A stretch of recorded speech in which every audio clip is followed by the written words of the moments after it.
we are welcoming our Mass State Reps, James Arciero and Joan Meschino. And my name is Barbara Terrio. I am a founding member of the Climate Action Group in Westford. Today's Zoom meeting was actually initiated by Westford Climate Action and the Chelmsford Climate Action Team. These groups were formed to advocate on state and local levels for actions that will reduce greenhouse gas emissions. They would also promote sustainability and safeguard the health of our community for future generations. So now, as Emily suggested, we'll take a few minutes, just ask each person to state their name and their town, and we'll move on after that. So why don't you start, Emily? Emily Teller. I live in Westford, Massachusetts, and I'm a member of the Westford Climate Action. And I'm thrilled to be here, and I'm really happy to see how many people are here. It's awesome. Barbara has already spoken. How about Bern? Why don't you're next on the list. Why don't you introduce yourself? Bern, okay, yes. I started with Tom and Kathy, the Chelmsford Climate Action Team, about a year ago. And we met just about exactly a year ago with Jim here in the library. And that was my first ever meeting with a representative. And I thought it was a great experience. So I'm looking forward to this too. Going alphabetically, Emily, you're next. Hi, I'm Emily Gilstrap. I'm a resident of Westford, and I'm very interested in issues related to climate change. And there's also an Emily T on here. That's me, Emily Teller. Oh, Emily Teller. And then Kathy. Is that me? Okay, Yep. Kathy Kyan Hicks, and with the Chelmsford Climate Action Team. I see Beth Perkins. Hi, I'm Beth Perkins. I'm a co-chair of Westford Climate Action. Carol Morse. Carol Morse, Westford Climate Action, co-chair. Hugh Southall. I'm Hugh Southall. I'm a member of the Chelmsford Climate Action Team. I live in Chelmsford and also lead the environmental stewardship team at First Baptist Church, South Chelmsford. Wonderful. There's Julianne Carney. Julianne Carney. I'm a 35-year resident of Chelmsford. I've just recently got involved with the Chelmsford Climate Action Team, and this is kind of my first experience with the last couple of weeks of getting involved with state governance, and it's very interesting. I also see a Lynn Cohen. Yep, I'm Lynn Cohen. I'm in Westford, and I'm active with Westford Climate Action. I see Ann Worth. Hi, I'm Ann Worth. I live in Chelmsford. I just found out about the meeting through the Indivisible email. Oh, terrific. Also have Bruce Magnuson. Hi, yeah, I'm a resident of Chelmsford and a member of Westford Indivisible. And then we actually have a special guest with us too, Representative Katie Lipper-Garabedian. Hey everyone, I'm Kate, and Joan just invited me to join you. I have identified climate as one of the big important issues in my district. I live in Melrose and represent Melrose, a little bit of Wakefield, and a tiny sliver of Malden. I actually joined Sustainable Melrose a couple weeks ago to talk about some of the priority legislation, and so I'm happy to just listen in. I am going to mute myself and actually take myself off of a video as well. I have two young boys who like to run in and interrupt me from time to time. But I thank you for listening and really appreciate the chance to hear from you all today. Thank you for the invitation, Joan. Absolutely. This is my time to pitch her for her support on the bill. So I see Rebecca Gore. Hi, I'm Rebecca Gore. I'm a resident of Chelmsford, and I'm very interested in seeing some of the Massachusetts legislation on climate change move along. Awesome. And then I noticed we also have Philip Duarte, who is a staffer in Rep. Carol Doherty's office. I also invited her. These are our new colleagues, and I just thought this was a great chance. We're always trying to pitch our bills. So did I miss anyone? It was sort of jumping around as people. Barry? Do I see Barry Rosenberg? Hi, I'm Barry Rosenberg, a member of Indivisible Westford. I am also a member of We the People Mass, which James Arciero is a champion of. and which will be necessary to get legislation to pass. Wonderful. Did I miss anybody? Hi, this is Beth Morrison. Sorry, I'm running around dealing with children. So I'm the leader of Indivisible Westford, and we're also a chapter of Progressive Massachusetts. And this is one of our targeted pieces of legislation as a member of Progressive Massachusetts. Fantastic. Was there anybody else that I missed? Hi, I'm Tom Amiro, and I can't talk with these earphones. Okay.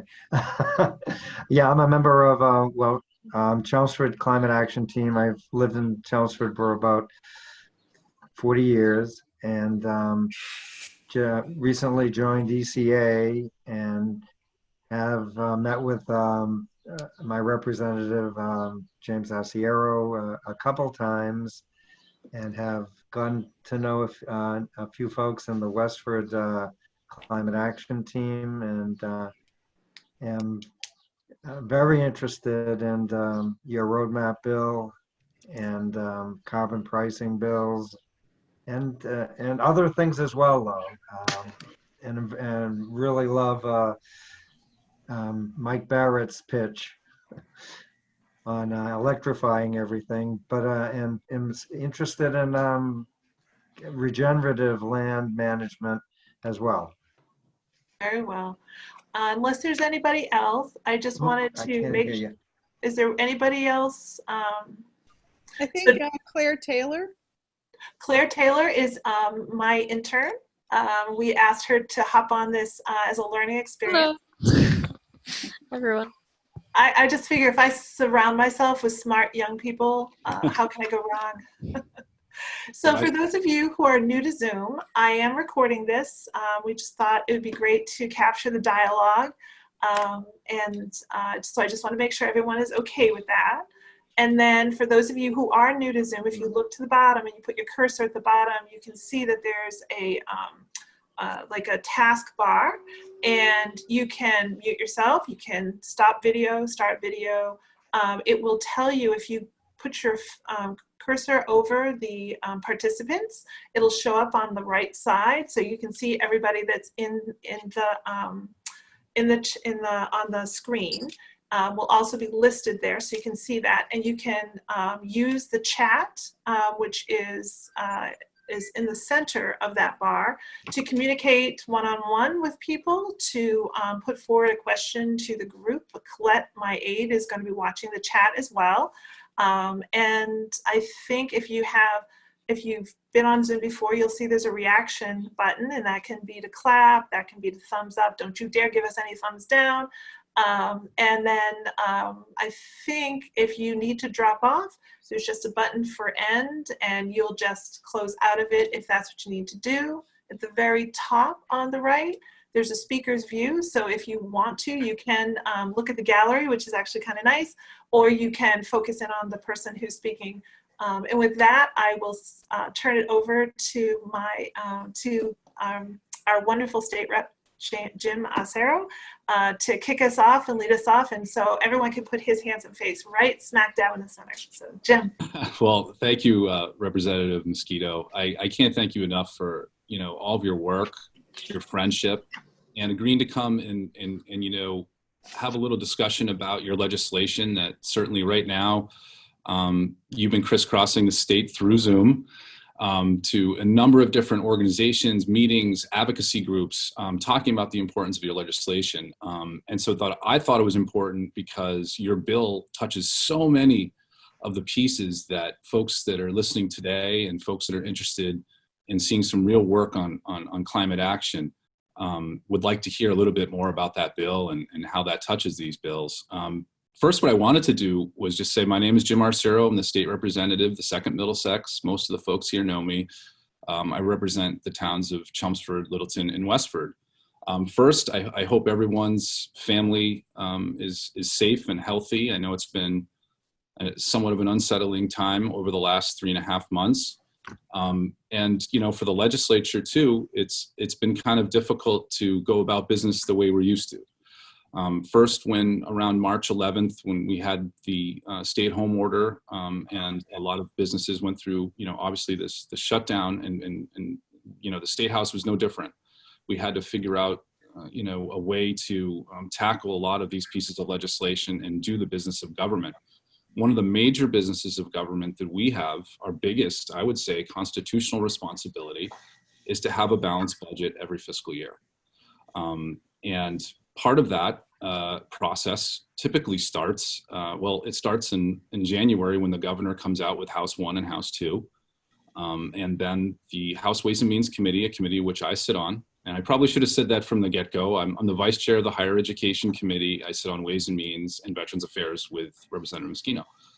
And typically in April, our budget will come out and we'll have our debate, typically on over 1,000 amendments that are across the board, either local projects, policy, a wide variety. And that didn't happen. The Senate typically comes out with their budget in May. They debate theirs, and they come up with a product. Both the House and the Senate come together through conference and come out with one bill. And then the governor issues sort of his message, his vetoes, and all that has not happened.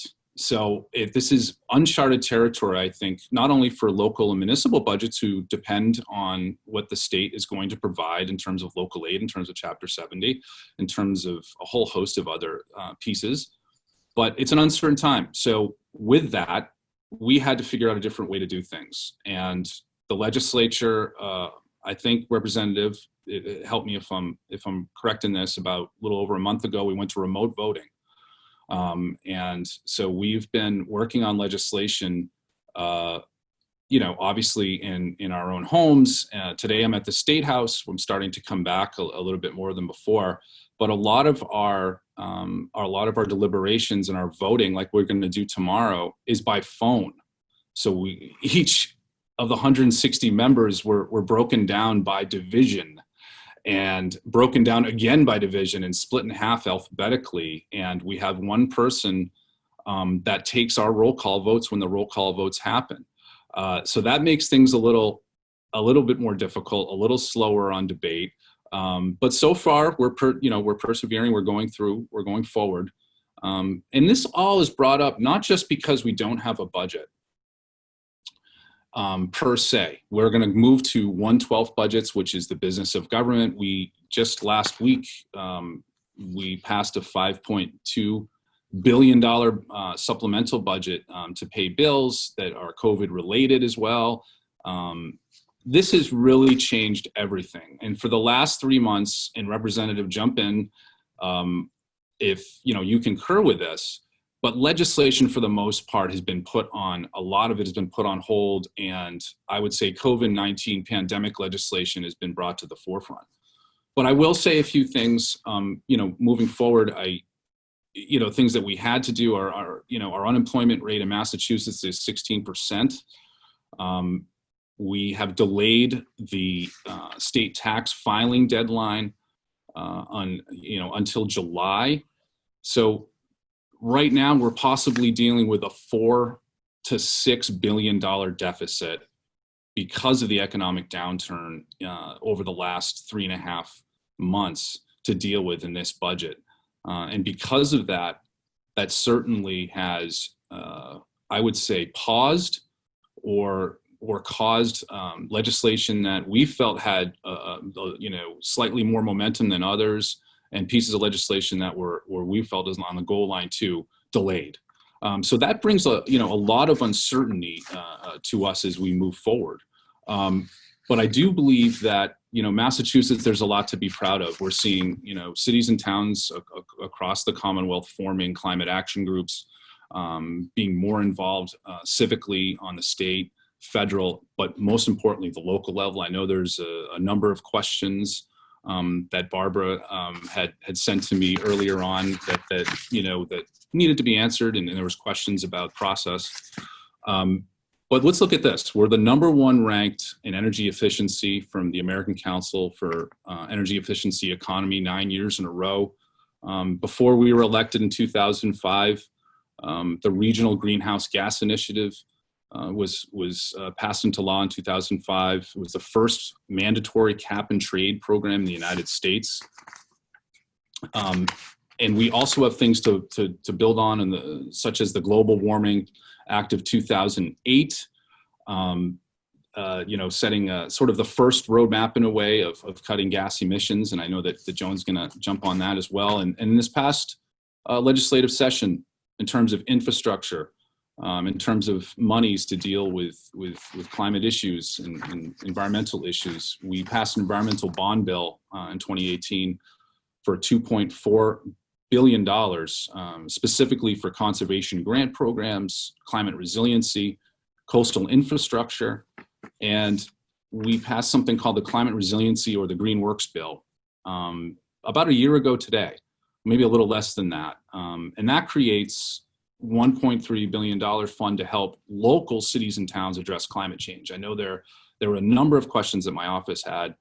What can we do locally? Well, in this would create a competitive grant program of $100 million annually for 10 years. And Westford and Chelmsford have been proactive on these issues. And once this bill is passed, it's passed the House now, it's in the Senate. I do feel confident that my district and a number of towns and throughout the Commonwealth will be taking advantage of that. But there was a couple of other issues that I wanted to just touch on before Joan's presentation. And I know that carbon pricing legislation has been something I've talked to the Chelmsford folks a number of times about, and where that bill is. Representative Benson was the House chair of that, and Senator Mike Barrett that represents Chelmsford as well as the Senate chair of that. And currently right now, that bill is in the TUE, or the Telecommunications, Utility and Energy Committee. Another was House Bill 2836, which was 100% renewable energy legislation. I know this is something that I met with Bern Consecchi about a number of times as well, and I thought it was important before Joan's presentation that Joan's legislation certainly does touch on all of these pieces and certainly updates a lot of the things that the Global Warming Solutions Act was looking to do as well. So with that, I think we want to keep some time for some questions, and I know we don't have too much more than an hour for this webinar. But Joan, I think this would be a great segue for you, and I want to thank you again for coming in today. And if you could say a few things about yourself, your district, Absolutely. And especially the tremendous view you have from your. Yes, I represent the 3rd Plymouth District, which is Hingham, Hull, Cohasset, and I'm just trying to share my screen. Hold on 1 second. Let's see. Let me see. Where is it? From the beginning. There we go. Yes, so I'm Joan Meschino, and I'm the state representative for 3rd Plymouth District, which is Hingham, Hull, Cohasset, and North Situate. Those are all coastal communities, and so it's absolutely a beautiful, beautiful district, especially in the summertime right now. And every once in a while, please don't tell my legislative aide, but every once in a while I sneak away and go for long walks on the beach. Please don't tell her that.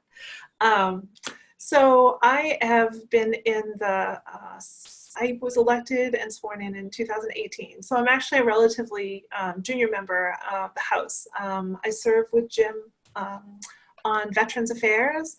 I'm also on Post Audit, and I'm a member of Telecom, Utility and Energy. And this is the 2nd year that I've been appointed to that committee. So it is a deep-seated interest of mine to work on energy-related, climate-related things. And I suppose it should be of no surprise to anyone that coming from coastal communities where sea level rise and the sort of high frequency, highly intense storms, these are things that we've been dealing with for years. And as a representative, I have been advocating for the kinds of resilience and adaptation investments in my communities. And trust me, I've gotten millions in seawall money, etc. But I think it is my obligation and my responsibility then to also work on the underlying mitigation measures. And that was what really led me to my interest in climate change and the environment and energy, and to ask to be on telecom, utility, and energy. And when I was a freshman rep, I started looking at the wealth, this beautiful portfolio of legislative ideas that my colleagues were putting forward. And I started to think about how to prioritize and how to sort of wrap my head around all of these different bills, some of which the rep mentioned in his remarks. And what I very quickly came to understand is we don't have a plan. So I filed the 2050 roadmap because I feel that the state of Massachusetts needs a plan to achieve our greenhouse gas emission reduction goals. As I was talking about, from my perspective, these climate issues have been presenting to us for years, but they present to us as public safety issues or public health issues or environmental changes. And in fact, the solution is an economic one. It is the decarbonization of our economy. So I filed the 2050 roadmap, which is House 3983, and it does 4 key things. It updates the Global Warming Solutions Act of 2008 for a goal of at least net zero carbon emissions by 2050. It creates a comprehensive plan to achieve those climate goals. It creates new accountability for implementation for effective and fair reduction emission standards, and it gives the Office Secretary of Energy and Environmental Affairs all the additional tools and resources that they really need to address the climate change.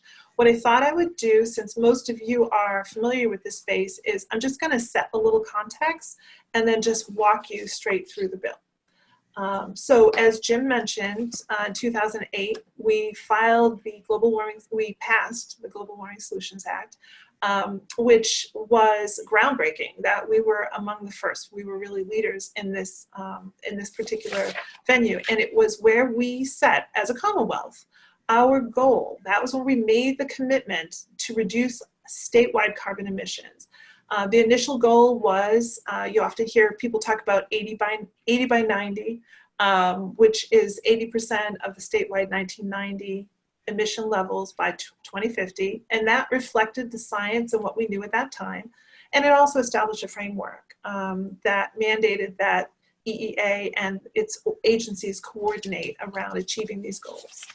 And in fact, the rep walked you through some of the initiatives. He mentioned regional greenhouse gas initiatives and some of the work we were doing there, which is cap and trade and has been one of the biggest reasons we're working towards our reduction goals.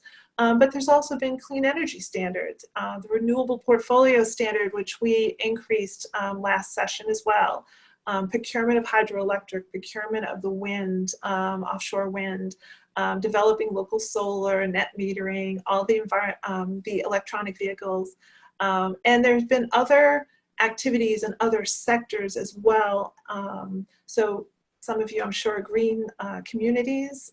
We have stretch codes, things like that. And all of these activities have made Massachusetts a leader. And if you'll see on this kind of techie slide, what it basically shows you is that the GWSA has gotten us pretty far. We've actually reduced, I think by this year for 2020, we will make our initial threshold, our initial goal of reductions, and we basically eliminated, I think it's 20 million metric tons of carbon out of our atmosphere. Most of the GWSA was focused on energy initiatives, and since we were able to sort of work at it as a system and influence that, I don't want to call it low-hanging fruit, but it really gave us an ability statewide to take action successfully. The challenge is that it's really more than just about energy. We have multiple sectors, and what this slide shows you is that the biggest one, which this group knows and understands, is transportation at 43%, but also buildings and how we heat our buildings. And one of the reasons why, again, I filed this bill is because up till now, the administration, both the Patrick administration and the Baker administration, had only been looking sort of decade to decade. And what we really need to be doing is looking long-term and, making integrated strategies to achieve those goals. So I filed the 2050 roadmap, and I had, as I told you, the big thing right now is to reset the 2050 reduction target to net zero. We had, if you'll recall, at the State of the Commonwealth, thanks to our advocacy, we had actually had the governor announce that the state of Massachusetts is adopting that goal, which was a big deal. And shortly thereafter, the Speaker of the House also remarked that he also was embracing net zero. And then, of course, Jim, I think, mentioned that there were some Senate bills that came out shortly thereafter. And so the Senate president had also included in her next generation bills net zero. So it's been exciting to see how that's worked itself out, and the advocacy that all of you have been doing to really show support and consensus for this has achieved one of the first big things. But we still need this bill, because that's just a commitment by one governor. Governors come and go, state reps come and go. We need to codify that commitment into law to make sure that the planning that we're doing for 2050 is set in place, because we will all have moved on from there. One of the first things that, the other things that this bill does is to create a plan. It creates an intentional, people-centric plan. And what the first part of that is to do is what we call a backcast analysis. So we set the goal at net zero, we update that goal, and then you have to actually do the math to figure out what is the schedule of carbon emission reductions over time. And then working backwards, what is the strategy that we will use to achieve those goals? So it's both figuring out the schedule, but then also figuring out the plan to achieve it.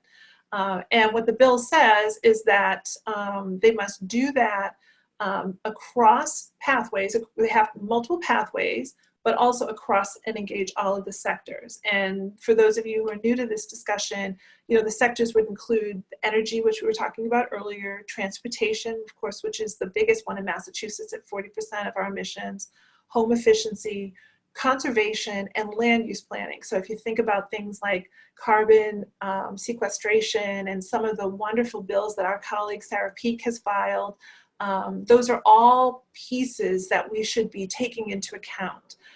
And in fact, one of the reasons the governor spoke at the State of the Union about about the net zero was because they are, in fact, taking the first steps towards doing this kind of planning. And that's why there's urgency around the bill, is to make sure that we're, as a legislative body, guiding what the administration is. We don't just leave it to chance that they do it. We need to put this into place. When I said people-centric plan, what I really mean is when you're looking through that backcast, that analysis lens, we should be thinking about people, low-cost jobs, how to make sure that the things that we're doing are low cost, how we have opportunity to create jobs, to create equity, and to make sure that there's really that public accountability around it. Again, it would be comprehensive across all sectors, but this would actually be the first time that we would have really what I consider to be robust reporting every 30 months. That's pretty aggressive for those of you who work in this sector and state this kind of planning. But I feel like it really needs to be very much public engagement and to have that sort of dialogue happening in sort of the public space. And then, of course, we need to be thoughtful about it with people at the center, and that would include environmental justice. And I would just note that I say the words environmental justice, but we do have another colleague, Michelle Dubois and Adrian Matero, who have filed an environmental justice bill that is in House Ways and Means. And we should be taking these kinds of things into account so that we are doing this for the benefit of all people, not at the expense of people who live in poverty. So I mentioned also transparency and accountability. This bill would set strong 2030 and 2040 emission limits. Right now, we're just working sort of 10-year block to 10-year block. But this would say that we would have at least a straight line, a minimum of a straight line to get to net zero at 2050. But through the planning process, we might and should and hopefully can advocate for more aggressive adoption of limits, but at a minimum, at a floor, it should be at least a straight line. It would also require EEA to keep working, but to also be looking ahead to adopting the new regulations that might be needed by December of 2022, which is pretty aggressive as well. But we can do this. We've done it before, and we can do this. And really, through the implementation progress reports, is really to create that accountability to the public as well as to the legislature. And I feel like if we can do that and get them to do it, it will be more of an iterative process, which will be beneficial all around.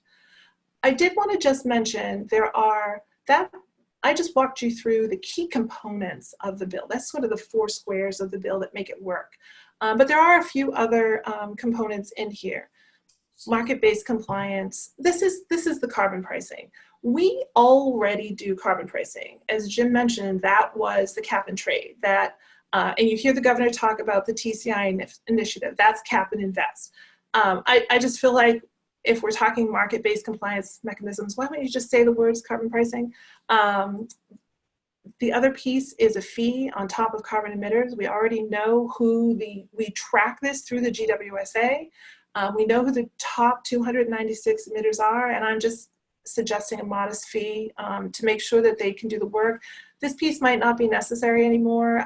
The administration is actually funding a lot of this work through current line items right now.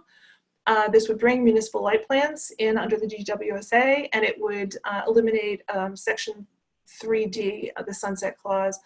This actually went through litigation. It was contested by New England Power Generators Association. They lost. The court's already ruled, so it would just be cleaning up the legislation. So where we're at. This bill, every step of the way, we did extensive key stakeholder engagement, and I think it really improved it. We brought people to the table, and no one opposed it in its hearing. It went through environment, natural resources, and agriculture. Chair Pignatelli gave us an early hearing, and he worked with us to shape and to refine the bill, made it better, and now it is in House Ways and Means. As I mentioned, the governor has committed to net zero, the speaker has committed to net zero, and the Senate president has also committed to net zero. And we are actively looking to advance this bill.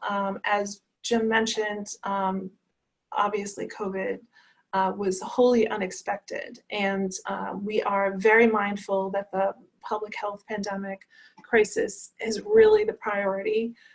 The House and the Senate has been doing tremendous work to try to buoy our economy, to support people who are economically vulnerable. That is the priority. That is not to say that there's any less urgency around climate change and our need to take action, but we do need to take care of our own first and foremost. What we have said to the Speaker's office, because this is a House bill and I'm a House member, we have said to him that the messaging has been, when you're ready, we're ready, that there's great consensus around this bill, and that there are people who would like to still see it pulled forward. It's been well vetted. We were having active dialogue with the Speaker's office and with House Ways and Means before the pandemic struck. It's a good piece, it's needed, but we are always very quick to say it's not the only piece. It's just the piece that is moving. So with that being said, that was a pretty quick overview. I'm gonna stop sharing my screen, and I would be delighted to, oh, do I know how to stop sharing my screen? I do. There we go. Now I can see you all again. So that being said, it was a very fast, high overview, but I'm happy to field any questions and talk about what advocacy could or needs to be done. And I don't know who in here said ECA, but I do just want to give a shout out really quickly to Elders Climate Action. We have a large coalition that Colette and I work with very closely to advance this bill. And they have been with us right from the beginning. And I have to say, please don't tell the rest of them, but Elders Climate Action has been just tremendous with their grassroots action. They are really very much looking to the future and thinking about what they can do today. And they've been a tremendous partner and really enjoyed working with them. So I'm just going to give them a little shout out because I can. So anyway, Rep, I'm going to turn it back over to you to manage the discussion, and I'm happy to chat about whatever. Certainly. Before we open up for some questions, first I want to applaud you, Representative. I know that that was sort of an abbreviated version, but I know it's even more fine-tuned and detailed. You sent me a copy. First, I think for members that are tuning in today, I think a lot of members would be interested in, and I know you've sent a copy of your presentation, but if you haven't done that and folks want to do that, please contact my office or Representative Meschino's and learn a little bit more, certainly of the finer details of it. Second is I've had a number of calls from constituents, as so many of us in your office as well, asking about legislation that's before the committee that you sit on. Technology, telecommunication, technology utilities, I get that wrong every time, it's TUE. But they always ask about a number of bills that are in the committee. In particular, I touched on it before, which would have been House Bill 2836, which is Representative Garbley and Representative Decker on renewable energy bill. And then I mentioned it before, Senator Barrett and former Representative Jen Benson, now Bill Driscoll's bill on carbon pricing. So I think a lot of the questions that folks tend to ask is, okay, you're on this committee. Why aren't all these bills? These are great ideas. Why aren't they all done? It's a great question. So I should just note to begin with, my bill went through, you would think it would go to TUE, but my bill actually went through Environment, Natural Resources, and Agriculture, ENRA. And that was because that was where the Global Warming Solutions Act went through that committee. So the clerk sent it back through that committee. That being said, I have an active dialogue both with Chairman Pignatelli and with Chairman Golden of TUE as this moves forward, because it does really intersect with a few of the bills that are in front of TUE right now. So one of them is the 100% renewable bill, and the other one is the carbon pricing bill. And everyone always says to me, which is better? How do these relate? So what I am focused on is the planning components of this. Energy is a very technical space to be in. And what we discovered early on when we were starting to have these conversations was that, no offense to my representative, Arciero, but a lot of times I say energy, climate change, and they glaze over. It's a very complicated sort of set of subjects. And so what we chose to do was to focus in on the planning component of it. And so that's why, when I lead, it's really about resetting that goal, and it's about the planning. So think of my bill as the critical updates to the existing policy framework, statewide policy framework that's there. And it's been working really well, but we know after 10 years, actually 12 years of experience with the Global Warming Solutions Act, we know what works well, we know what the barriers are, we know what the changes need to be. And some of that has been sussed out through just time. Some of it has been at the hands of lawsuits by the Conservation Law Foundation and others.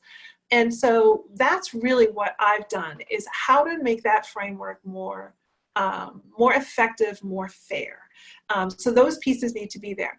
But all that's going to do is it's going to reset that goal, and it's going to give us a better way to get at it and illuminate the policy pieces that need to come next. And quite frankly, they all really would be better if we could happen at once. But as a deliberative body, legislation has to be shaped, it has to be vetted, it has to be carefully considered.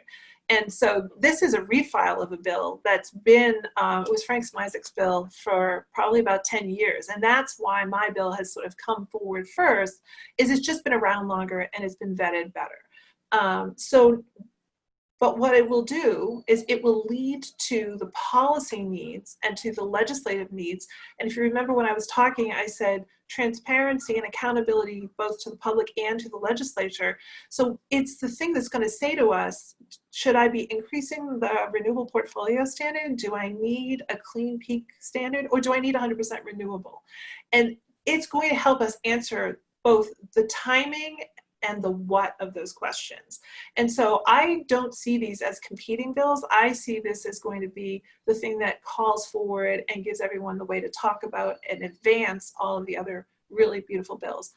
There are the climate, there's the carbon pricing bills, which is really a rebate program. And that, I think that is something that people seriously consider. I mean, we already do carbon pricing. So the question is, should we then expand it beyond the sort of the energy into transportation and other places? And as people start to explore that and look at that and the timing of that, this is going to help us, give us the information that we're going to need to make those arguments for the success of those bills. Right now, and the same thing with 100% renewable, and it's going to help us know. So in the meantime, while we're trying to procure things like wind, what do we need to do to make those things successful? So you hear people talk a lot about energy storage and heat pumps and things like that. And so it's a way to really frame all of these ideas that feel like they're competing, but are just pieces of the jigsaw puzzle that we all need to fit together. So those two bills, just so you know where they are currently extended. And they're being held by the committee. So most bills got either a thumbs up, a thumbs down, or to study by the beginning of February. We refer to that as Joint Rule 10. These bills were held by the committee, the chairman, because he's interested in them and he's looking for a path to the floor.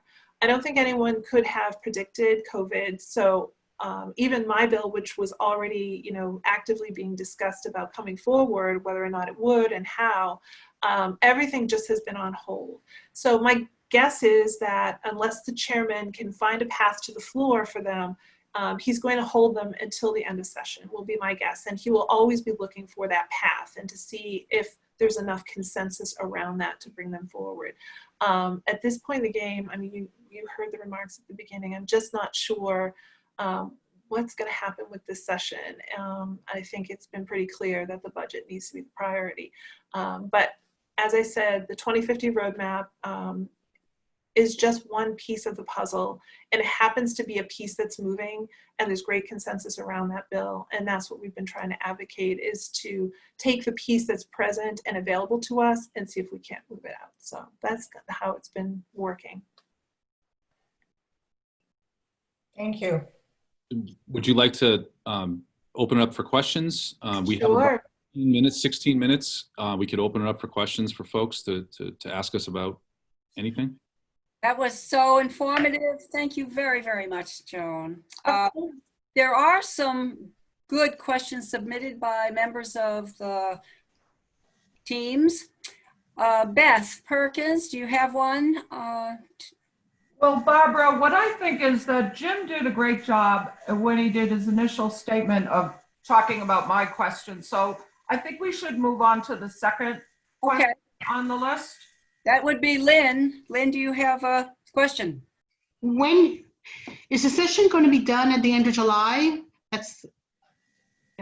That's a great question. Honestly, and I defer to Jim because he's more senior and seasoned than I am, but I'm not planning on it. I mean, the speaker has indicated publicly that he sees that there is important work yet to be done on the legislative side.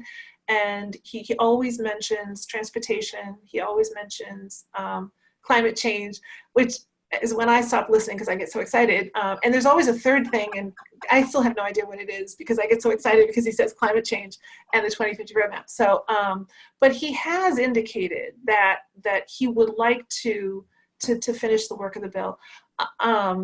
If you remember from last session, we ran out of time on some really pretty big bills. One of which was the Student Opportunity Act. And what we saw the speaker do was to come right back and jump straight to the pieces that were still working. So I'm I'm hopeful, but no one really knows yet whether the House and Senate will extend beyond the session. But if it doesn't, I will commit to you, I will refile this bill, and we will jump straight back to the advocacy on it. So. I'll add to that, Lynn, is also the fact that elections are coming up. So typically, the second year of a 2-year session. Typically, we don't typically go by past August 1, like non-controversial bills that you don't need legislators for roll calls, would go through that period of time up until January when the new class is sworn in. But this is sort of an unprecedented time. This is probably the first year in my career as a legislator that I can't tell you. I guess I would side with sort of what Joan said, that we don't anticipate it because we typically don't. Right. But we've lost 3 months of policy work in typical time where you're debating bills and moving bills forward. So I think the next few weeks is going to be our sort of roadmap to steal from the representative's title, is to find out how things are going to go moving forward, because we still have a budget to do. Yeah. We're not sure if that's going to be a full budget, or we're going to continue with 1/12 budgets, which are sort of smaller budgets up into that period of time. So I certainly feel this is the first time in a long time I can't give you a great answer. Yeah, and just to keep in mind, I mean, we're still in conference committee about the mail-in voting for the fall. So I mean, there's some pretty substantial things that are actually being done right now. And I spaced. There was another one I was just going to remember. I think transportation, right? Our transportation bill. Yep, there's transportation, and then there's also another municipal relief bill that will be coming through too, to make things easier for some of the municipalities to do their work. So, I mean, those are just three things right there. And so it's hard. It's just hard to say. But this I can say is that I will commit to refiling this bill as first thing next session if for some reason we don't get there. So, I'm not going to let the momentum die. Well, just to add to that too, Representative, is and this is kind of to Lynn's point, asking about timelines. Is we did a $500 million transportation investment bill, which grabbed revenues from the gas tax by increasing the gas tax, but also closing corporate loopholes to add those revenues to investing in transportation, which was applauded by so many constituents and groups associated with the issue across the state. But that is right now on the goal line. Hasn't been taken up by the Senate yet. So there's advocacy on both branches that need to be done. Yeah. The Greenworks bill, which would be monies for cities and towns to work on particular projects with climate resiliency. We passed that, and the Senate needs to take that up as well as our transportation bill. And I see Emily has her hand up, but I did just want to add that Chairman Golden did develop, and the Speaker has put forward a new House initiative for oversight of the green recovery, for lack of a sort of title or a better way to say it. And so, I think that, the Speaker's Greenworks bill, now he's looking to do this new oversight sort of green recovery investments piece, I think speaks to the commitment that's really there. So it really is just going to be sort of a timing thing. And I think one of the things that was really great when I heard you all introduce yourselves was you each talked about what you're doing in this space. And I just can't even tell you how important that is. There is no silver bullet here in terms of one bill over the other. And your work, especially at the local level, always percolates up and informs what the members do. So to the extent that you keep working on your, I think you call them let's see, what was it? I can't find it now, but I think you said you were on climate action committees. Is that what you call them? Yes. Here we have Net Zero and Hingham, and we have, but climate action is all sort of that same idea.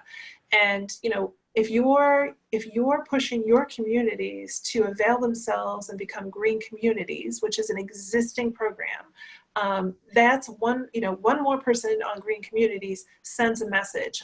That means there are more people applying for some of these grants. Those are investments in your local infrastructure, and everybody takes notice when that happens. So I would just say that, one of the best things you can do is have a relationship with your rep, like you do with Jim Arciero,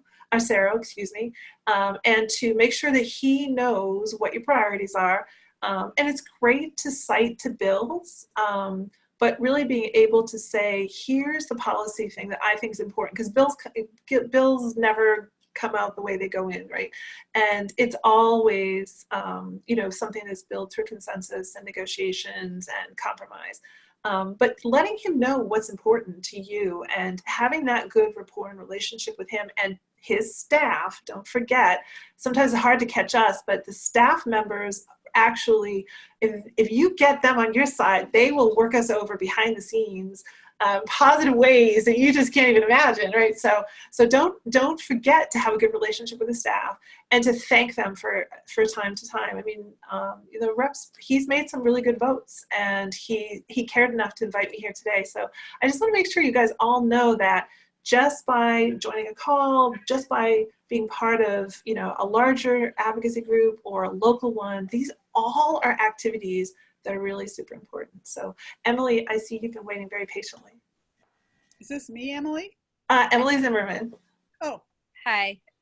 Thank you so much. Thanks for all your hard work on this. I just had a curiosity, just based on the information that I've seen today. So, you mentioned that there's some obstacles right now due to COVID. It sounded like some of those probably pertain to budget.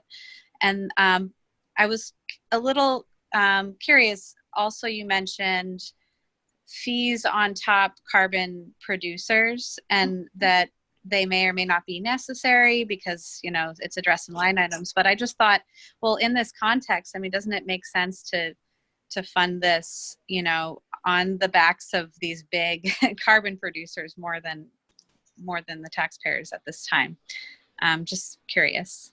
So, I mean, that was a piece that I put in the bill, because I agree. I mean, I feel like what we should be doing is moving away from those kinds of things, and it's an identifiable source that ties to the underlying thing that we're trying to change. So in my mind, putting that fee on the top carbon producers, and it's a modest fee, just so we're clear, it's not like something that would break the bank. I mean, I think it would only have generated, between, say, oh, I'd love it, our youngest advocate. Yeah, Greta has a lot to say about this.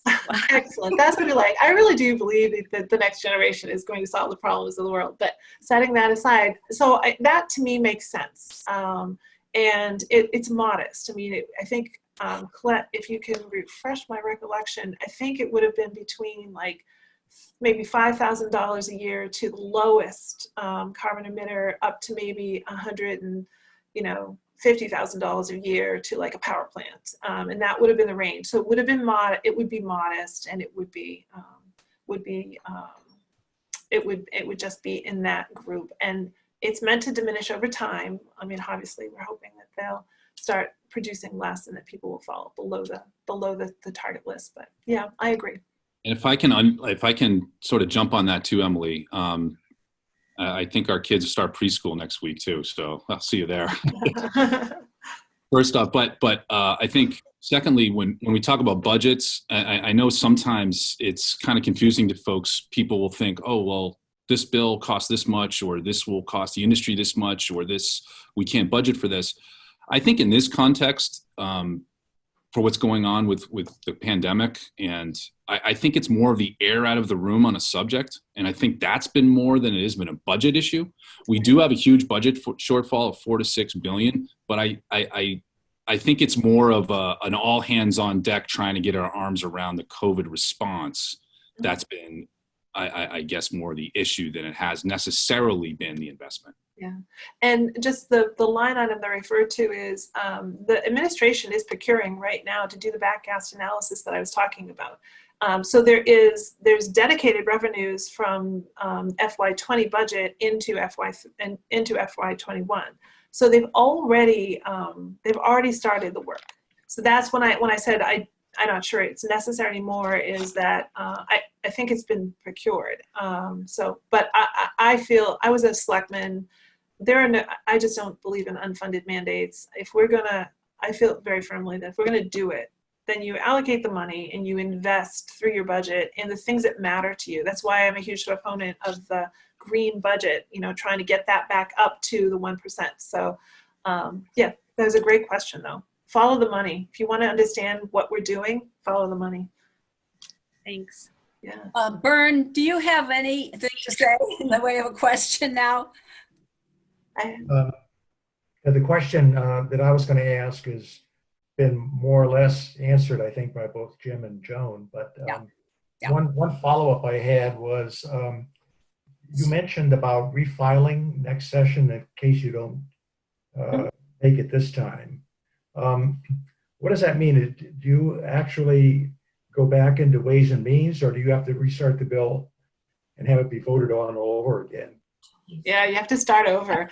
Once the session ends, it's a 2-year cycle. Once it ends on December 30, well, actually I think it's January 2nd of 2020, but once it ends at the end of the year, that's it. Everything dies and everything has to be refiled again.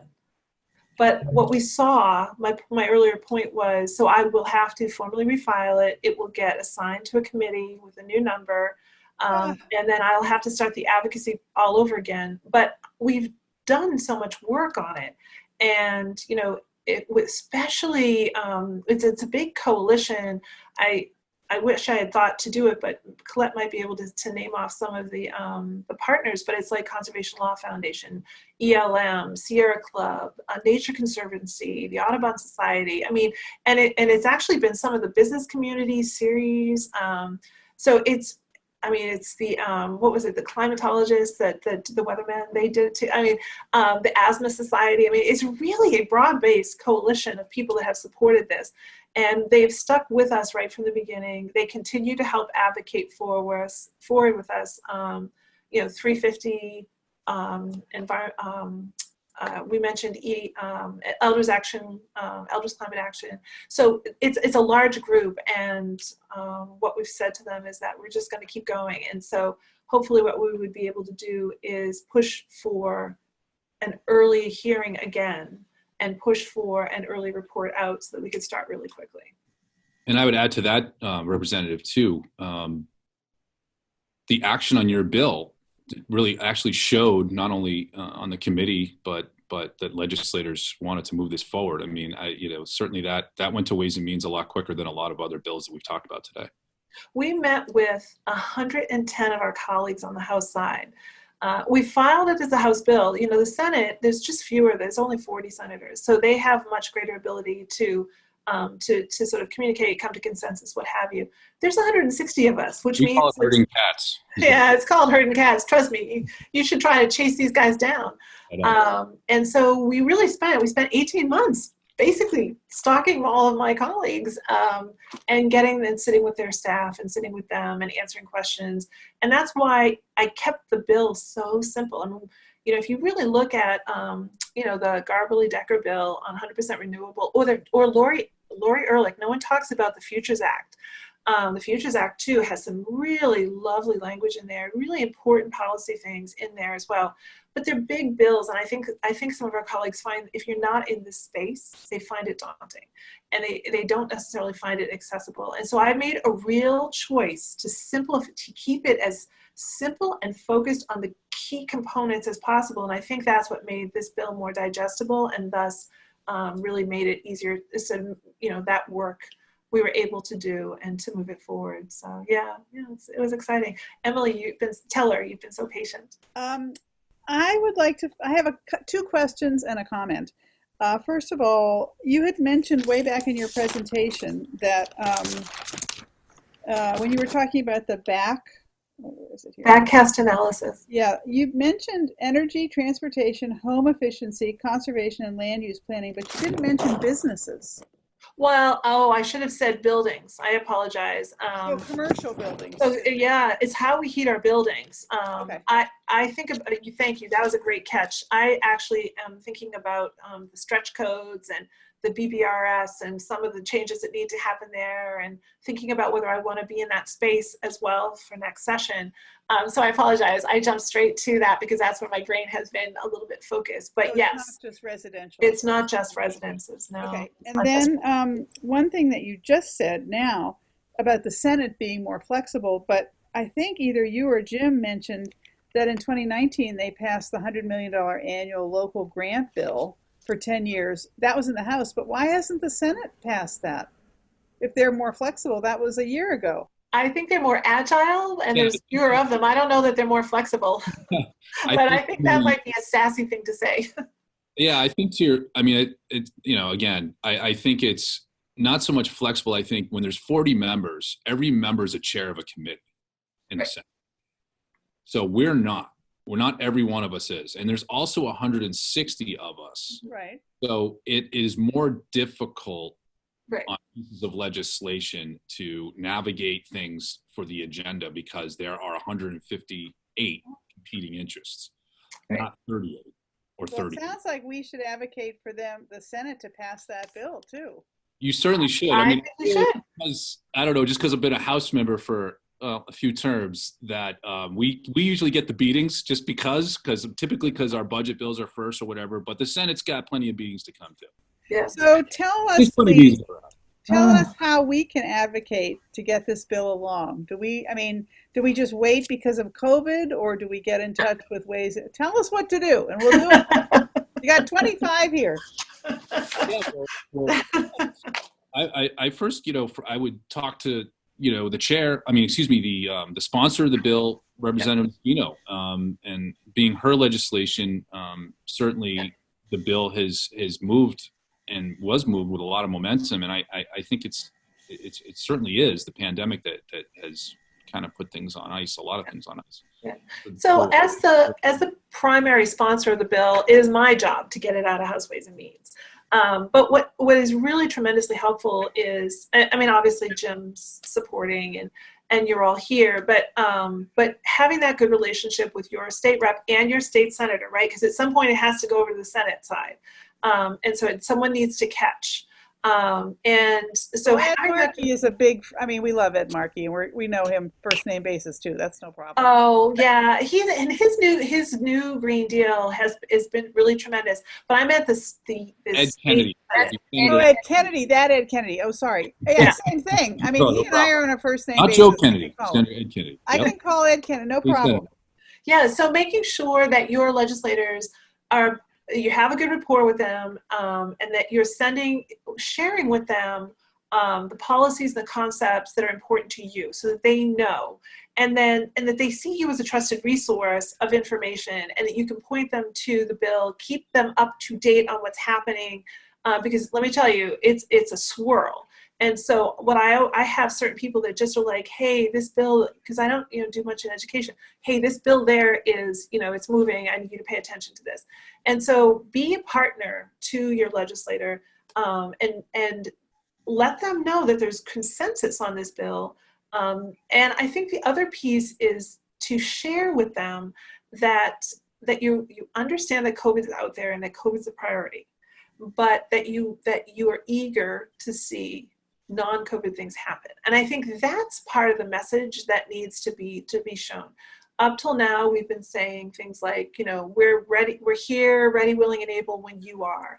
There continues to be consensus. But now I think we need to say is we're eager to take up, if there's space, if there's bandwidth, because I think my colleagues on the legislature are worried that it will appear tone deaf if they start to focus on other things. And I think they're very concerned because a lot of people are struggling right now, and that's real, and that's immediate, and that's in front of us. So I think keeping a positive attitude, letting people know that this would be welcomed, that you continue to see the urgency. I think little op-eds letters to your editor saying, hey, there's this, and I can send it to the rep. We just had one by a supporter of mine that wrote to our local, he saw the Hingham net zero presentation I did, and he just did a little letter to the editor, and then you put it out there. I think being on the ground, calling for action at the local level also is a very important thing to do. But having that rapport and relationship with your legislators, saying this is in-house Ways and Means, if there's space and bandwidth to get this done, we'd really like to see it come forward, this consensus, and it's okay to take up something that's not COVID. I think that's the message. I know, Jim, you've been doing this a lot longer than me. I defer to you and what you think a good message is. I think that was a good, I think that's, everything is local. Everything does come from the grassroots. Yep. Certainly when I hear from the people that I know and that I represent, it's a priority to me as well. Yeah. But I just want to take this a moment also to applaud Representative Meschino for coming in and fielding so many questions as a member of the TUE committee, as a leader and an advocate, and certainly a rock star on this. I just hope you can come back and talk to folks in my district again. That'd be tremendous, and we're going to continue to do our work. Is there any other last questions? Because I know the representative and I know the representative is a 2:20 meeting. Yeah. So some last few questions. If not, you can email me to email them to us as well. Carol, you have a question. Yes. Can you hear me? Yes. Okay. Yes. This is a little bit ahead, but how will the state engage towns in if this bill is voted in, is enacted? How will the state engage towns? And do you think there might be grant money available? I know with the COVID, it's so hard to answer. It's a great question, Carol. Clearly you've been a local elected. So the way that so I think Jim mentioned earlier, the speaker had the Greenworks bill, and it got put out early in the session and went over to the Senate early in the session. And that is a great example of how we intend to support some of these initiatives. Because what we're really talking about is decarbonization of our economy. So there's that piece of, how are you gonna be green the grid and things like that, which we've already started to do. But it also happens at the local level, because when we're talking about things like how you heat your home or how you drive to work, there has to be infrastructure that gets there. And so you've already, and quite frankly, all of our municipalities, can lead on this. So if you think about, say, electric vehicles for your school buses, right? That is the kinds of things that you've seen us put out grant programs around. So you see, we have already got a structure for it through the Green Communities Act. So if your community is not yet signed up for that, I would strongly encourage you to do so. If you have your own municipal light plant, then there's a different, it has to go through a different process there, but you'd have to go directly through them. But Green Communities Act's one. Jim already mentioned the bond bill, the environmental bond bill had a lot of money in it from 2018, had a lot of money in it to actually start to undertake some of what we call the mitigation, right? We do adaptation and resiliency. That's things like seawalls, repairing roads, doing drainage, the buildings, retrofits and things like that. But the mitigation money is the important money. And there was a lot of mitigation money in there to start doing things like creating microgrids and giving the municipalities that ability to transition over. You can also do community aggregation now. You can actually decide, even though you're not a municipal light plant, you can actually do community aggregation, things like that, community solar. And then the other bill is the Speaker's Greenworks bill. And I was so excited when he filed that bill, because it's really the spending bill to the policy bill that I have put forward. And so you need my policy updates to the GWSA framework to make sure that the spending on that proposed bill. So, seriously, a note to your senator urging that be put out would be tremendous. Can you repeat that? Then what would be? Just to throw in that too, that's a $1 billion bill that we passed, bond bill, Greenworks bill, and it's $100 million per year for 10 years, specific Right. to the issues, climate resiliency issues. Yep, spot on with what you're asking, Carol. And what I'll ask Colette, my aide, to do is to share with Joshua some of the, just like a little paragraph. So just be in touch with the rep's office, and we'll give you a little paragraph that if you want to send a note to your senator, will explain exactly what we're talking about. We can totally help make that easy for you. So those are the kinds of things.